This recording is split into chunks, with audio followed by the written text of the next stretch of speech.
प्रिय दर्शकों नमस्कार। एक बार फिर से उपस्थित हूं आप सबके सामने आज शुक्रवार के उस कार्यक्रम में जहां मैं आप लोगों के लिए कुंडलियां लेकर के आता हूं।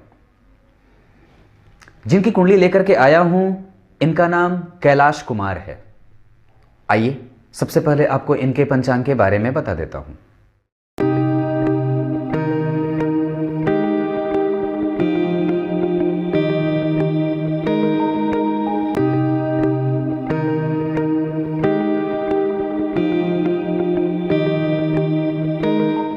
विक्रम संवत 2041, शक संवत 1906। जिस संवत्सर में इनका जन्म हुआ है उस संवत्सर का नाम ईश्वर संवत्सर है। और इस संवत्सर में जन्मे लोग श्रेष्ठ होते हैं, धनवान होते हैं, बहुमूल्य होते हैं, जवाहरात कमाने वाले होते हैं, हीरे और लाखों की संपत्ति इकट्ठा करने वाले होते हैं, धनवान और प्रतिष्ठापन्न भी होते हैं। शायद इनके लिए मेरे शब्द कम पड़े, पर एक बात बताता हूं, पंचांग कितना मजबूत है सबसे पहले इसकी चर्चा कर देता हूं। इनका जन्म मार्गशीर्ष माह में हुआ है। डेट ऑफ बर्थ इनका है 14 नवंबर 1984। कैलाश नाम है इनका। 8:36, दिन बुधवार, और ये हैं पता नहीं राजस्थान के हैं शायद। राजस्थान में कौन सी जगह है? संदेराव यही है ना? सांडेराव। कार्तिक और मार्गशीर्ष माह में जन्मे होने का प्रभाव व्यक्ति को प्रैक्टिकल इंसान बनाता है। एक एक लाइन बोलूंगा, इसको समझते जाइएगा। मतलब समझदार बहुत ज्यादा, कम समझदार लोग अच्छे होते हैं, पर बहुत ज्यादा समझदार कई बार बहुत अच्छा नहीं होता है। आगे दक्षिणायन में जन्म, मतलब पिता से कभी कभी कहा सुनी भी होगी और आत्मविश्वास कमजोर भी होगा। व्यक्ति बिगड़ैल भी हो सकता है, कई बार अपने लाभ की ज्यादा सोचेगा। जीवन में ऊपर जाना भी रहेगा, नीचे आना भी रहेगा, मतलब ऊंचाई को भी प्राप्त करेगा और नीचे भी आएगा। ऐसा नहीं है कि रेगुलर एक जैसी स्थिति मेंटेन होगी। हेमंत ऋतु का जन्म, व्यक्ति प्रेमी है स्वभावतः और विद्वान है, बुद्धिमान है, तार्किक है, चपल है अपनी स्थिति को लेकर के और चंचलता भी है। कृष्ण पक्ष में जन्मा है तो गाली गलौज भी करेगा, अभद्र वाणी भी बोलेगा और श्रेष्ठ भी होता है कई बार अपने कर्मों से। वाक्पटुता और वाक चातुर्यता ये बड़ी मजबूत होती है। और व्यक्ति की कुंडली में अगर पंचांग में देख रहा हूं तो बुधवार का जन्म है। बेहतरीन, व्यक्ति को व्यवसायिक सोच का बनाएगा। बुधवार के जन्मे लोग व्यवसायिक होते हैं, सोच प्रखर होती है। 2 स्टेप आगे सोचना, गणना करना, कैलकुलेशन निकाल करके बैठा रहना, कहां लाभ होने वाला है, कहां होगा नुकसान, ये सब जानते हैं। कृष्ण पक्ष की षष्ठी तिथि का जन्म है और ऐसी स्थिति में ये चंद्रमा इनकी कुंडली में शुभ ग्रह बनेंगे। और शुभ ग्रह जब चंद्रमा बनेगा तो निस्संदेह व्यक्ति के धन को संतुलित भी करेगा और अच्छा होगा। ये इनकी कुंडली में इनका जन्म पुनर्वसु नक्षत्र में हुआ है, मतलब व्यक्ति ज्ञान से युक्त है। अब चाहे किसी भी क्षेत्र का ज्ञान हो, चाहे किताबी या जीवन का अनुभव। अब ऐसी स्थिति में शुभ योग, तो जरा विचार करिए कि अगर व्यक्ति का जन्म पुनर्वसु नक्षत्र जो कि गुरु का नक्षत्र होता है, बुधवार का जन्म है, हेमंत ऋतु में जन्मा है, कृष्ण पक्ष में जन्मा है, तो बलवान भी है। और शुभ योग वैसे भी व्यक्ति के अंदर शुभता का प्रदर्शन कर रहा है। मतलब प्रत्येक प्रकार से व्यक्ति की पंचांग में 2 नेगेटिव चीजें, एक पुनर्वसु नक्षत्र, वो अच्छी बात है, पर नेगेटिव दक्षिणायन, और नेगेटिव रहा इनका जन्म दक्षिणायन, कृष्ण पक्ष कमजोर रहा और मार्गशीर्ष का प्रभाव, ये नेगेटिव हुए। पंचांग में अच्छी बात क्या है? षष्ठी का जन्म, शुभ ग्रह का चंद्रमा, बुधवार का जन्म, पुनर्वसु नक्षत्र और शुभ योग, ये अच्छी बात है। मतलब इसका प्रभाव व्यक्ति के जीवन में अच्छा रहेगा। और उधर दक्षिणायन का और मार्गशीर्ष का थोड़ा प्रभाव व्यक्ति के स्वभाव को कई बार चंचल बनाता है। ब्राह्मण वर्ण और देवगण के होंगे ये, और इस आधार पर व्यक्ति झगड़ालू नहीं है, शुद्ध है, चैतन्य है, अपने बुद्धि और मति का इस्तेमाल करता है, भगवत भक्त है, पूजा पाठ, ईश्वरीय शक्ति में विश्वास रखना, सबका आदर करना, सबका सम्मान करना, सबको माथे पे बिठा करके रखना और प्रत्येक प्रकार की विद्या को सीखने की ललक पैदा करना, ये सब बातें इनकी कुंडली में पंचांग में आती हैं। आगे बढ़ने पे पता चलता है कि व्यक्ति का जो लग्न है वो वृश्चिक का है और राशि बनती है जन्म कुंडली में कर्क की। ये इतनी बात यहां तक बता दी। अब आइए आपकी कुंडली में एक एक ग्रहों की स्थितियों को बता देता हूं। सबसे पहले बात सूर्य की करता हूं। ये वृश्चिक लग्न की कुंडली है। सूर्य यहां कारक होते हैं क्योंकि दशम स्थान दिग्बलत्व का प्रभाव कर्म क्षेत्र होता है और यहां के अधिपति होकर के सूर्य बाहर गए हैं। बाहर जाना मतलब 12वें जाना, और नीचे जाना मतलब अष्टम में जाना, पीछे जाना मतलब छठे में जाना, और बगल में जाना मतलब तीसरे में जाना। ये मेरी है। बाहर मतलब 12वें, नीचे मतलब 8वें, नीचे गया, पीछे गया मतलब यहां गया, पीछा। ये बात समझिएगा। सूर्य 28 अंश 17 कला के हैं। किस नक्षत्र में बैठे हैं? विशाखा। किसका नक्षत्र है? ध्यान से समझिएगा, एकदम इत्मीनान से बैठ जाइए। मैं भी बैठ गया हूं, एकदम कहीं नहीं जाना है, मैं भी एकदम बैठ जाता हूं आराम से, आप भी बैठ जाइए। सूर्य 28 अंश 17 कला और बैठे हैं नीच राशि में। राशि किसकी? तुला की। और वहां बैठा कौन है? शनि, जो कि 25 अंश के हैं। तो जरा विचार करिए कि सूर्य 27 अंश, 28 अंश और 25 अंश के शनि, नीचत्व भंग हुआ ना, क्योंकि उसके उच्च राशि का जो ग्रह है, जो तुला में उच्च का होता है, वो खुद वहीं बैठा है। और नक्षत्र जरा ध्यान दीजिए, तो सूर्य ने नक्षत्र पकड़ा गुरु का। अब गुरु कहां के हैं? तो गुरु इनकी कुंडली में बनते हैं पंचम के अधिपति। मतलब इस सूर्य ने, जो कि दशमेश है, 12वें जाकर के विदेश में जाने का, कई जगहों पे जाकर के काम करने का प्रभाव दिखाया। और व्यक्ति कर सकता है, व्यवसायिक सोच को लेकर के आगे बढ़ेगा, क्योंकि लग्न में बुध और केतु हैं। राहु का प्रभाव व्यक्ति को बहुमुखी और कई प्रकार का काम करने वाला बनाएंगे। जी तोड़ व्यक्ति मेहनत करेगा, तार्किक और सूक्ष्म से सूक्ष्म बातों को समझेगा। सूर्य 12वें, सूर्य का नीचत्व भंग शनि ने किया और उसका नक्षत्र जो था वो गुरु का था, जो कि इस भाव में, इस कुंडली में पंचमेश होते हैं। दूसरी राशि धन में बनी। धनेश और पंचमेश के नक्षत्र में सूर्य बैठे, जो कि दशम स्थान के अधिपति थे। और व्यक्ति को ये क्या प्रभाव डालेंगे? अब इसका प्रभाव बताता हूं कि सूर्य जब विशाखा में हो तो क्या करेंगे। सूर्य जब विशाखा में होंगे तो ये ज्ञान से युक्त बनाएंगे, क्योंकि गुरु ज्ञान के कारक होते हैं और यहां पे वो ज्ञानेश होते भी हैं। पंचमेश व्यक्ति को संपत्तिवान बनाएंगे, व्यक्ति के अंदर धार्मिक चीजों का आरोहण करेंगे, व्यक्ति सत्य के मार्ग पर चलेगा। चूंकि ये सूर्य यहां नीच के हैं, जिनका नीचत्व भंग हुआ है, इस वजह से व्यक्ति के अंदर कभी कभी बड़बोलेपन की भावना भी दिखेगी। ऐसा इसलिए क्योंकि सूर्य और शनि एक साथ जब होंगे, उसके अंदर ज्ञान का प्रवाह होगा, तो निस्संदेह व्यक्ति के अंदर कभी कभी बड़बोलेपन की बात भी होगी। मतलब व्यक्ति अहमवादी भी होगा, उसके अंदर सेल्फलेस की भावना नहीं होगी। मेहनत करेगा, मजदूरी करेगा, अपने बल पे भरोसा करेगा और श्रेष्ठतम स्थितियों को प्राप्त करके अपने झंडे को मजबूती से समाज के सामने, देश के सामने और परिस्थितियों के सामने निकाल करके रखेगा। बात समझ में आ गई होगी। व्ययात्मक होगा और बिगड़ने वाला भी होगा, बिगड़ैल भी है। दरअसल उसके सामने कोई टिकेगा भी नहीं। वृश्चिक लग्न के लोगों के सामने टिकना बड़ा नहीं होता है और वो ऐसे हो जाते हैं। ये मूलतः यहां की राशि है ना जी, 8 नंबर की राशि है। और 8वां भाव क्या है? मृत्यु और मोक्ष दोनों का, विदेश वहन और विदेश जाने का, विदेश में बस जाने का। और यही जब यहां की राशि लग्न में बन जाएगी और उस पे राहु केतु का असर हो जाएगा, तो व्यक्ति को कैसा बनाएंगे?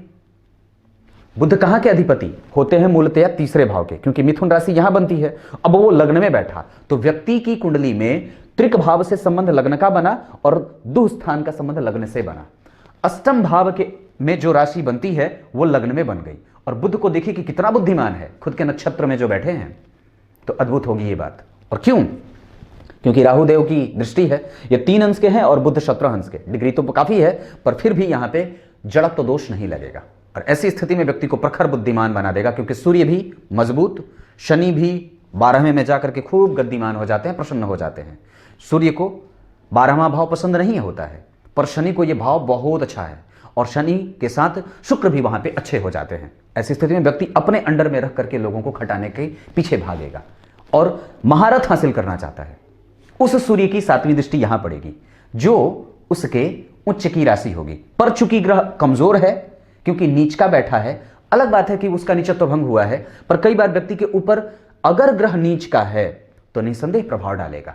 और व्यक्ति कभी कभी सूर्य के नीचत्व में जाने का भी व्यक्ति के स्वभाव के ऊपर प्रभाव पड़ेगा। नेत्रों में परेशानी, जल गिरने की समस्या, हेडेक, अनिद्रा की समस्या भी होगी। और सूर्य 12वें है तो व्यक्ति के नैतिक पतन के आसार कई गुना बढ़ भी जाएंगे। पर वो तब होगा कब? जब गुरु भी कमजोर हो और लग्न में राहु केतु का प्रभाव है, तो चारों तरफ देखेगा और सबको अच्छे तरीके से समझना चाहेगा। यह बात सूर्य की थी, फलादेश खत्म। अब आगे चंद्रमा। आज तो आनंद ही आएगा। अब जरा विचार करते हैं, चंद्रमा पे आता हूं। चंद्रमा को विचार करिए, कहां बनते हैं, कहां के अधिपति हैं। इस कुंडली में मूलतः उनकी राशि बननी थी यहां पे सुख में। इस किसी भी कुंडली में चंद्रमा की राशि यहां है, पर वो भटक करके गई कहां? भाग्य में। और चंद्रमा एक अंश के हैं, मतलब मृतप्राय। अब जरा विचार करिए तो व्यक्ति का जन्म कहां हुआ था? कृष्ण पक्ष के षष्ठी तिथि को, और कृष्ण पक्ष के षष्ठी तिथि के चंद्रमा होते हैं शुभग।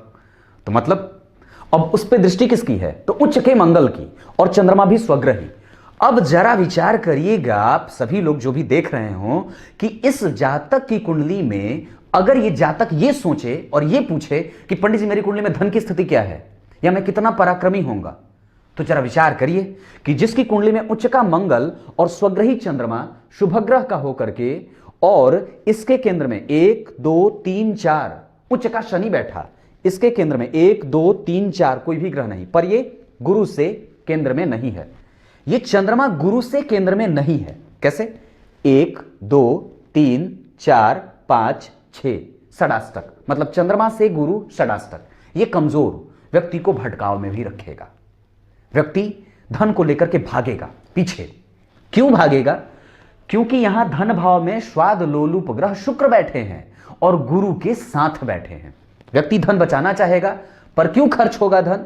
क्योंकि चंद्रमा और गुरु अगर केंद्र में हो जाते तो शायद व्यक्ति धन को सही जगहों पे खर्च कर देता, पर चूंकि शनि की तीसरी दृष्टि भी है, इस वजह से व्यक्ति को ग्रैब करने वाला भी बनाएंगे, पर खर्च इतनी होगी कि बचाना मुश्किल होगा। मतलब खर्च की स्थिति भी है, बचाना भी है और धन भी है। पर मैं बात कर किसकी रहा था?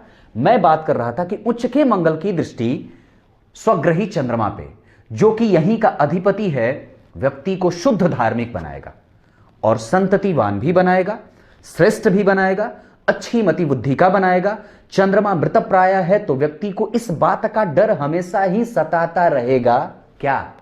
कि आज तो पैसे कमा लिए, अब कल का होने वाला है। यह सताती है बात, यह सताएगी। और अगर जो कहीं व्यक्ति ने पैसे दिए तो फंसेगी भी बात। क्यों? तो जरा विचार करिए। इस उच्च के मंगल की चौथी दृष्टि यहां पर। क्यों? क्योंकि उच्च के मंगल की दृष्टि पड़ रही है तो व्यक्ति अपने जिससे भी ये पैसे देगा उससे लड़ करके निकालना चाहेगा, क्योंकि इससे कोई जीतेगा नहीं। ऐसा क्यों? क्योंकि मंगल की राशि बन रही है लग्न में, और मंगल होता है स्वाभिमानी, लड़ाका, और जीत के कोई दिखा दे इससे, क्यों नहीं जीतेगा? क्योंकि मंगल उच्च का होकर के अपनी राशि को देख रहा है तो शत्रुहंता योग भी बनाएगा। परिस्थितियां चाहे विपरीत हो या अनुकूल, सबको अपनी मुट्ठी में व्यक्ति करना चाहेगा और अपने दम पे भरोसा रख करके आगे बढ़ने वाला होता है। बस कहीं जाइएगा मत, इतनी बात करता हूं, आनंद आएगा। यहां व्यक्ति के भाग्य को सहयोग में देखा जा रहा है। ऐसा इसलिए देखा जा रहा है क्योंकि चंद्रमा पुनर्वसु नक्षत्र में बैठे हैं, जो कि कहीं ना कहीं पंचम भाव के अधिपति गुरु के नक्षत्र में है, यानी कि सूर्य भी गुरु के नक्षत्र में और चंद्रमा भी गुरु के नक्षत्र में। इस व्यक्ति के पास सुख की कमी नहीं होनी चाहिए, मुझे जहां तक लगता है। अगर ग्रह होते हैं, अगर ज्योतिष होता है और अगर फलादेश होता है, तो यहां पे चंद्रमा के मद्रुम होने के बावजूद भी कल्पद्रुम में बन जाएंगे, क्योंकि इसके चतुर्थ में उच्च का ग्रह शनि बैठा है। हां, एक कमजोरी उसकी है कि वो गुरु से केंद्र में नहीं है, पर वो जो क्षतिपूर्ति गुरु से केंद्र में होने वाली है, जो गुरु इससे केंद्र में नहीं है और उसकी क्षति गुरु को हो रही है, उसकी पूर्ति मंगल उच्च का देख करके करवा दे रहे हैं। मतलब क्या है कि व्यक्ति को कभी भी भाग्य से अवरोध नहीं है, क्योंकि भाग्येश भाग्य में बैठे, शनि उच्च का है, धन भाव में शनि शुक्र और गुरु का बैठना और लग्न में ही बुध का बैठना व्यक्ति की कुंडली में पराक्रमी भी बनाएगा। और एक बात और बताता हूं यहीं पे, अगर किसी भी ग्रह का मंगल से संबंध बन जाए, जैसे इस कुंडली में मंगल का संबंध चंद्रमा से बन रहा है सीधा सीधा, इस मंगल का संबंध सूर्य और शनि से बन रहा है सीधा सीधा, क्योंकि इस मंगल से चौथे गए हैं 1 2 3 4 ये दोनों ग्रह। तो शनि जहां जहां के भी अधिपति होंगे ना इस कुंडली में, यह बड़ी बात है, और इसको समझिएगा, शनि उच्च के हैं, सूर्य नीच का है, नीचत्व भंग सूर्य का, पर सूर्य और शनि मंगल से केंद्र में आ रहे हैं। वो मंगल यहां का कारक है, उच्च का हुआ है, शुभग्रह चंद्रमा से दृष्ट है, गुरु से जस्ट आगे बैठ करके अपने बल को वृद्धि भी दे रहा है, वो लग्नेश है और उच्च का हुआ है। सूर्य से और शनि से केंद्र में हो करके ये व्यक्ति के कई क्षेत्रों से पैसे आने के मार्ग को भी खोलता है। सूर्य के दशम भाव के अधिपति होने के कारण ये मंगल दशम स्थान के फल को भी वृद्धि में रखेगा। और साथ ही साथ जन्म कुंडली में शनि उच्च के हैं और मंगल से केंद्र में आने के कारण, अब शनि कहां कहां के अधिपति हैं, तो दशम स्थान, तृतीय भाव के और चौथे भाव के, इन दोनों भावों के फल में भी यहां मंगल वृद्धि करेंगे। ये बड़ी बात है और ये बात बड़ी गंभीर है। ये बात चंद्रमा की खत्म, अब आगे मंगल की। कहीं गए तो नहीं है, यहां ही आइएगा। यहां देखिए, व्यक्ति की कुंडली में मंगल लग्न का अधिपति बनती कहां, उसकी राशि है 8वें भाव में, उसकी दूसरी राशि कहां बनती है, लग्न में। यानी कि जरा विचार करिए तो मंगल 2 भावों के अधिपति हुए। कहां कहां के, एक तो उनकी राशि यहां बनी है जो कि मूलतया यहां की राशि है, वो लग्न में बन गई, और एक यहां की राशि है जो 1 नंबर लिखती है, वो कहां बनी, जन्म कुंडली में 6ठे भाव में। अब ध्यान से समझिएगा, चंद्रमा है अकेले, बड़ी गंभीर बात है, बिल्कुल नहीं घसकना है।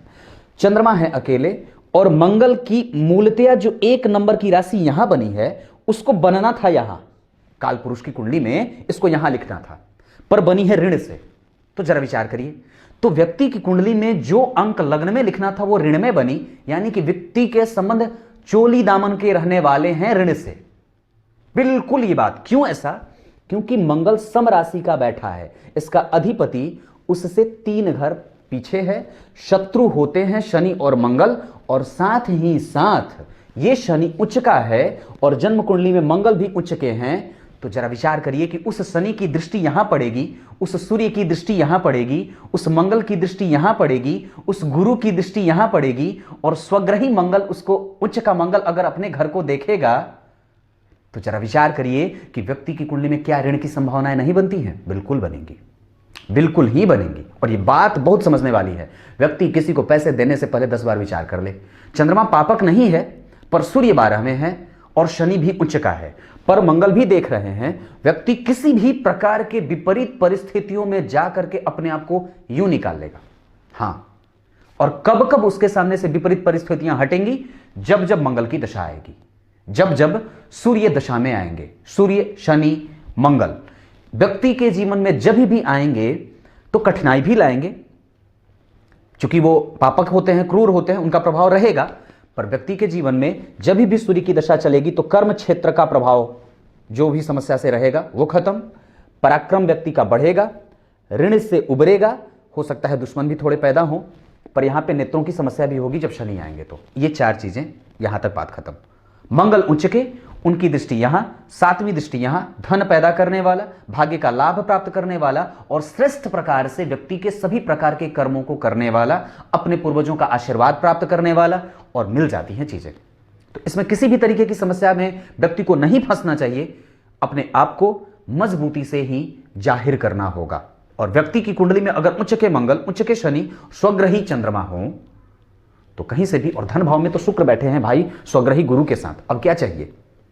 अगर मैं ये बात कहूं कि धन भाव से संबंध गुरु का हो जाए, शुक्र का हो जाए, और शुक्र अगर धन भाव में बैठे हों, चंद्रमा स्वग्रही, तो ये सारी स्थितियां व्यक्ति को कभी धन से संबंधित समस्या लाने वाली ही नहीं है। अब आगे बात, 8वीं दृष्टि यहां, ये मित्र की राशि है, मंगल यहां बैठे, यहां मंगल की यहां दृष्टि पड़ेगी, ये उनका दिग्बल क्षेत्र है, ऋणेश होकर के उच्च के हुए हैं, सुख भी प्राप्त करेगा क्योंकि 4 घर पीछे केंद्र में जा रहे हैं अपने भाव से, और यहां के अधिपति शनि उच्च के हैं। इस वजह से व्यक्ति के पराक्रमी होने का और पराक्रम में सर्वश्रेष्ठ लाभ लेकर के व्यक्ति अपने प्रभावों से कई लोगों को प्रभावित करने वाला हो जाता है। अब आगे बात बुध की कर लेता हूं। बुध बेसिकली अगर व्यक्ति की कुंडली में कमजोर हो तो क्या क्या करते हैं, जरा विचार करिए, और उस पर थोड़ी सी बात आपको बता देता हूं। बुध अगर कमजोर होते हैं तो व्यक्ति के निर्णय लेने की क्षमता को कमजोर करते हैं, मेंटल सिक बना देते हैं, और कई बार व्यक्ति को समस्याओं में घिरा हुआ रखने वाले हो जाते हैं। उसके निर्णय को प्रायः बदलते हुए देखा जाता है, उसको निर्णय लेने में परेशानी होती है, ऑप्शन चुनने में दिक्कत होती है, पसंद कोई भी चीज़ आसानी से नहीं आती है, बदलता रहता है और एक स्टेट लेस माइंड की तरह काम करता है। पर इनकी कुंडली में आता हूं, बुध बैठे हैं मंगल की राशि में और उनकी डिग्री 17 अंश 15 कला की है। डिग्री वाइज तो वो ठीक है, नक्षत्र भी ठीक है। यहां वो राहु से दृष्ट हो रहे हैं और एक तरफ गुरु और दूसरे तरफ शनि। ये ना तो पापकर्त्री है और शुभकर्त्री भी नहीं है। यहां पे चूंकि वो बात ठीक होती है क्योंकि यहां पे भी दो दो शुभ ग्रह, यहां भी शनि सूर्य बैठे हैं पीछे, पर उनसे उनको कोई लेना देना नहीं बनता है। बुध की राशि बनती है लाभ भाव में। जरा विचार करिए, लाभेश केंद्र में आ रहे हैं और वो भी लग्न में, और बैठे किसके साथ है? तो केतु और राहु का प्रभाव। अब यहां पे बात समझिए, बुध को बैठना था कहां? यहां, पर बैठे कहां? यहां। मतलब ये या तो बुध को यहां बैठना था या तो बुध को यहां बैठना था, और नहीं तो फिर यहां बैठना था। तो अष्टम भाव के अधिपति और लाभ के अधिपति जा करके लग्न में बैठ गए। क्या क्या हो सकता है बताऊं? बताता हूं। व्यक्ति के पास आयु संपूर्ण होगी, बूढ़ा होके मरेगा और जीवन भर लोगों को परेशान करेगा। कैसे? वाक चातुर्यता इतनी है, बोलता ज्यादा है, वाचाल होगा, बुध लग्न में है, अपने नक्षत्र का है तो बोलेगा भी। और वो क्यों ज्यादा है? ऐसा इसलिए क्योंकि सूर्य 12 में है। कंट्रोल जो होता है व्यक्ति के अंदर और व्यक्ति के बाहर की चीजों को, जो कंट्रोल ग्रह करता है वो सूर्य करता है, पर वो है कमजोर क्योंकि वो बाहर गया है। और अष्टम भाव में जो राशि बन रही है बुध की 3 नंबर की और 6 नंबर की, 6 नंबर की राशि के अधिपति लग्न में, अष्टम के अधिपति लग्न में। पर जरा विचार करिए, तो बुध लग्न में बैठा है, राहु से प्रभावित है, तो उग्र भी होगा। मतलब संभव है कि व्यक्ति बहुत ज्यादा वाचाल हो, अपने हिसाब से जीवन में काम करने वाला हो सकता है उसको किसी दूसरे के द्वारा किए गए कार्य पसंद ना आते हो, अपने मन का राजा हो, अपने हिसाब से करना चाहता हो, कला प्रेमी होगा, सौंदर्य का प्रेमी होगा, पर बताएगा नहीं कभी किसी को कि मैं तुमसे प्यार करता हूं। हाँ, बताता नहीं है, चुप हो जाता है। राहु है ना, उसको कमरे के अंदर छुप करके प्रेम करने की बात होती है, बाजार के लिए शेर होता है पर घर के अंदर गीदड़। राहु और बुध व्यक्ति को बहुमुखी बनाएंगे, कंफ्यूजन में रहने वाला बनाएंगे, इजहार कर नहीं पाता है व्यक्ति, इजहार नहीं कर पाता है, बता नहीं पाता है कि मैं तुमसे इतना प्यार भी करता हूं। ऐसी बात है। हाँ, बिल्कुल पक्की बात है ये, पर ये श्रीमान ही जाने कि मैं उनके बारे में कितनी बातें सच कर रहा हूं। पर ये बात तो मुझे दिख रही है क्योंकि कृतिका का सूर्य है, राहु है, व्यक्ति के अंदर स्ट्रेट फॉरवर्ड व्यक्ति को बनाएगा, संतुलन पैदा करने वाला भी बनाएगा। राहु यहां पे ऐसा नहीं है क्योंकि वो वृषभ का बैठा है, गंभीरता भी देगा, पर वो कई बार काम नहीं आती हैं चीजें। बुध अपने नक्षत्र के हैं, बुद्धिमान बनाएंगे, गणना प्रधान, नौकरी करने वाला, धन संचय करने वाला, धन के बारे में विचार करने वाला, प्राकृतिक दृश्यों का प्रेमी बना देंगे।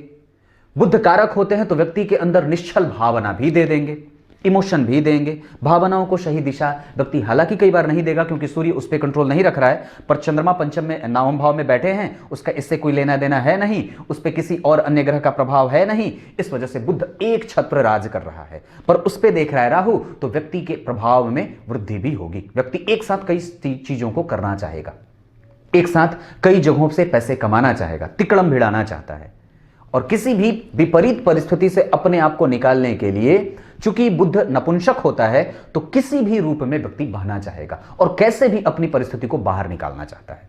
क्योंकि मूलतया बुध की राशि यहां बनती है 6 नंबर की राशि और यहां बनती है, पर इन दोनों भावों में उनकी राशि नहीं बन रही है और अष्टम भाव के अधिपति होकर के लग्न में गए हैं।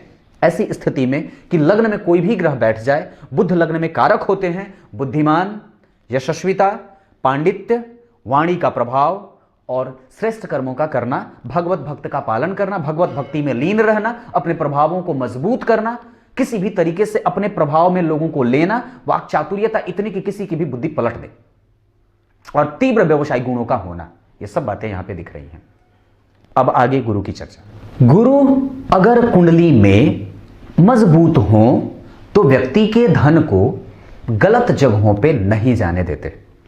अगर आपकी संतति की कुंडली में गुरु कमजोर होंगे तो वो खर्च अतिरेक करता है। अगर व्यक्ति की कुंडली में गुरु कमजोर होते हैं तो उसके धन को सही दिशा नहीं मिल पाती है। अगर व्यक्ति की कुंडली में गुरु कमजोर होंगे तो अंक कम मिलते हैं। अगर गुरु पे शनि की दृष्टि हो जाती है तो व्यक्ति मेहनत तो ज्यादा करता है, मंगल की दृष्टि होगी तो मेहनत तो ज्यादा करेगा, पर गुरु का साथ नहीं मिलता है और पॉजिटिविटी कुंडली की कमजोर भी हो जाती है। इनकी कुंडली में गुरु शुभ है क्योंकि स्वग्रही हैं, धन के कारक होते हैं, और धन खर्च करने वाला ग्रह शुक्र भी, मतलब धन है भी और खर्च भी होगा। शनि की दृष्टि है तो व्यक्ति धन को बांधना भी चाहेगा, लग्न में बुध है तो कंजूस भी बनाएगा, पर उस पर किसी भी अन्य ग्रह का कोई प्रभाव नहीं है। यहां का अधिपति यहीं बैठा और वो धन का कारक भी है, गुरु शुभ भी हैं, शुक्र के साथ बैठे हैं। शुक्र अधिपति कहां के? सप्तम के। तो जरा विचार करिए, तो सप्तम भाव डेली बेसिस के इनकम का भाव होता है। डेली बेसिस के इनकम के भाव का अधिपति धन में गया। अगर धन का भी अधिपति सप्तम में आ जाए तो व्यक्ति को धन के लिए मारा मारा नहीं फेरना पड़ता है, मिल जाती हैं चीजें और इकट्ठा भी करना आसान होता है। पर उसकी दूसरी राशि व्यय में बनी, यहां के वो फल से स्वतंत्र होंगे और सप्तम भाव का फल करके व्यक्ति को धन देने वाला बनाएंगे। हां, पर वहां केतु का नक्षत्र है।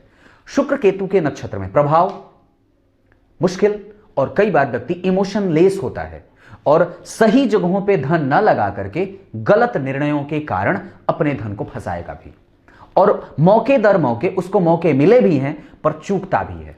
तो ये ना हो, धन सही जगहों पे जाने के लिए तैयार है, पर क्या आप हैं? क्योंकि गुरु शुक्र के नक्षत्र में है, ये व्यक्ति के धन को अथाह धन में बदलने वाले हैं। व्यक्ति के पास पैतृक संपत्ति भी है, ये पैतृक संपत्ति का भाव होता है। पिता भाव का अधिपति नीच का है, उसका नीचत्व भंग हुआ, और यहां पे पैतृक संपत्ति के भाव में अगर शुक्र बैठे हो तो शुक्र तो वैसे भी भौतिक सुख सुविधाओं के भंडार बना देते हैं और व्यक्ति को बना देते हैं। ये स्थितियां हैं। केतु है, नक्षत्र केतु का है, केतु लग्न में बैठा है जो कि शनि के नक्षत्र में है। शनि उच्च का है, त्रिकोणात्मक संबंध केतु, शनि और शुक्र, इन तीनों का संबंध अगर बनेगा तो व्यक्ति के जीवन में निस्संदेह धन की समस्या नहीं होने वाली है। पर खर्च करते समय जरा विचार कर लेना चाहिए। शुभ है गुरु, इस वजह से खर्च सही जगहों पे होगा और अच्छी जगहों पे व्यक्ति खर्च करेगा।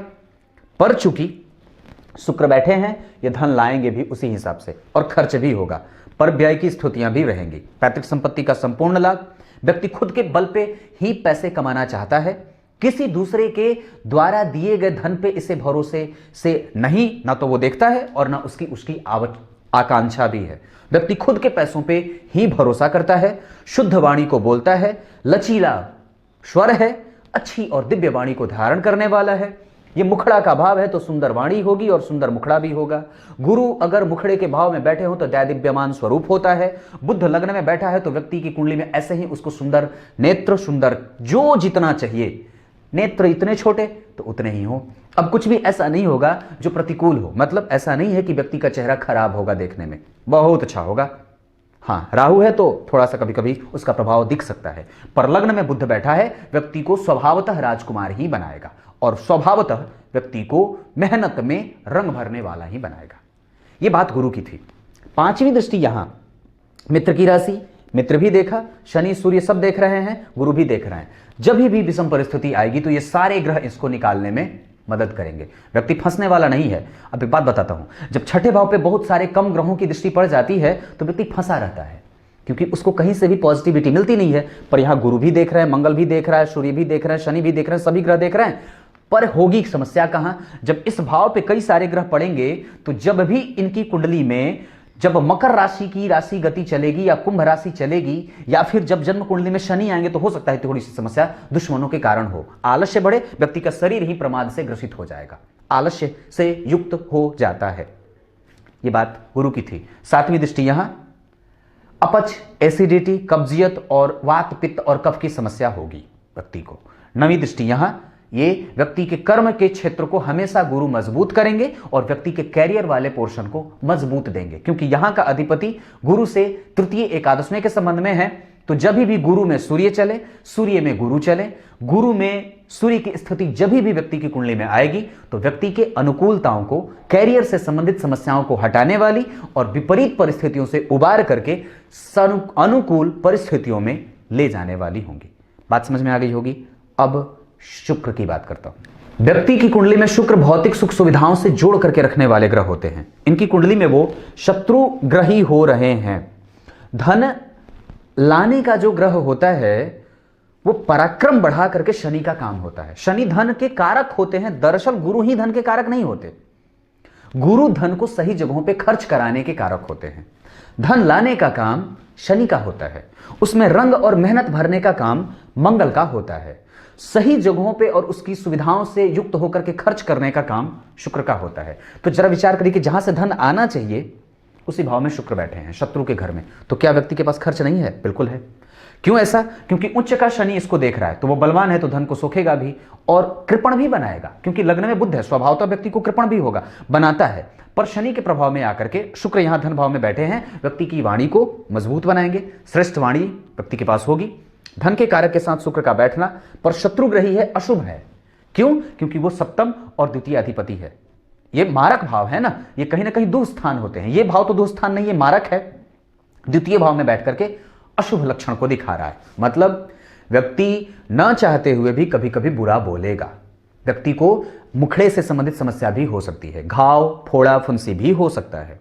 कई बार इंद्रियों के साथ में समस्याएं भी बन सकती है। कई बार व्यक्ति को चेहरे से संबंधित जलने की समस्या भी हो सकती है। अपने चेहरे का, अपने चमड़ों का, अपने रक्त का, अपने शरीर के प्रत्येक वो अंग जो जनन इंद्रियों से संबंधित होते हैं, गुप्त इंद्रियों का लाभ व्यक्ति 100% ले सके और मतलब मूत्र से संबंधित कोई समस्या ना हो, किसी भी प्रकार के चमड़े से कोई समस्या ना बनती हो, इस बात का हमेशा ख्याल रखना है।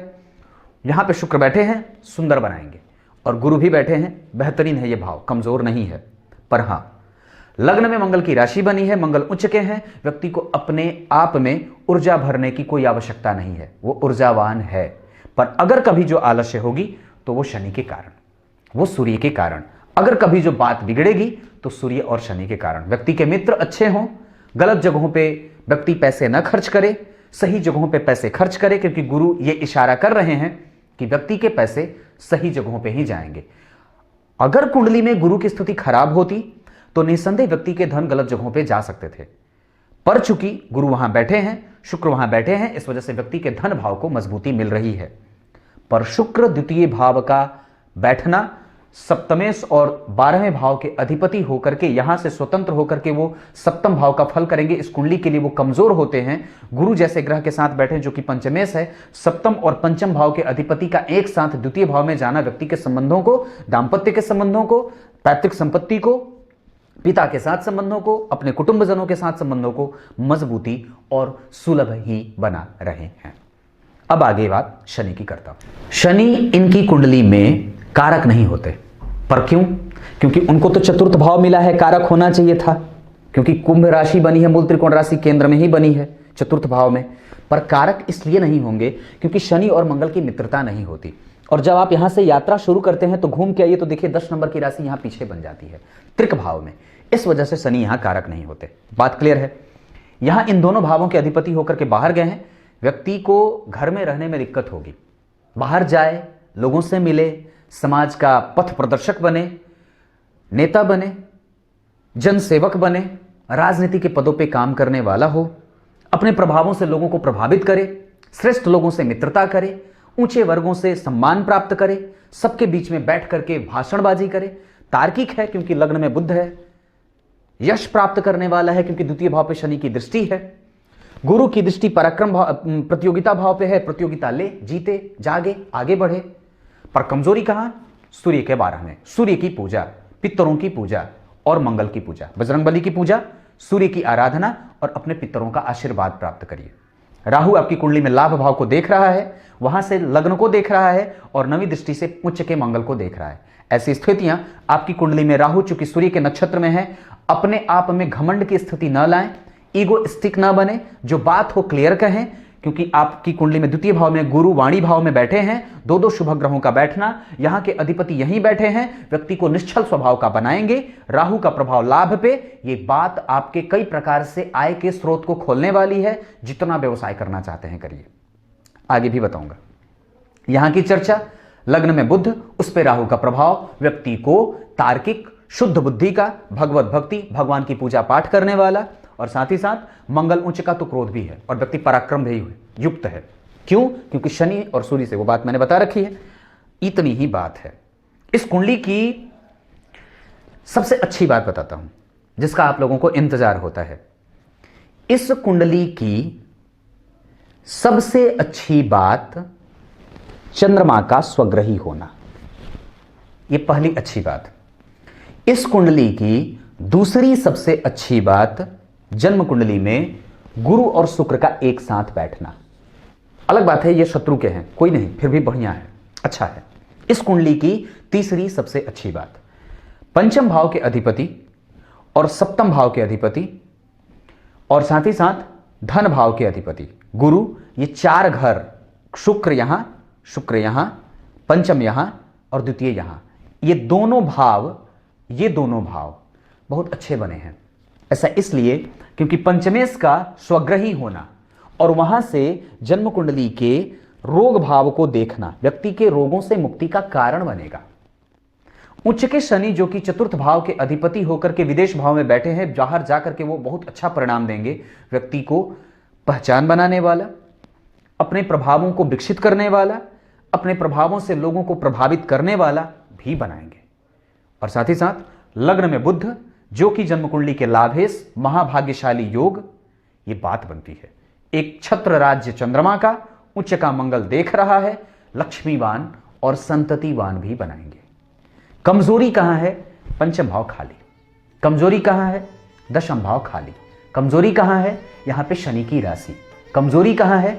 सप्तमेश शुभग्रह शुक्र मारक बन रहे हैं। अब अगली चर्चा कल के कार्यक्रम में, तब तक के लिए इजाजत दीजिए। कैसा लगा कार्यक्रम जरूर बता दीजिएगा। तब तक के लिए बहुत बहुत धन्यवाद, बहुत बहुत नमस्कार करता हूं।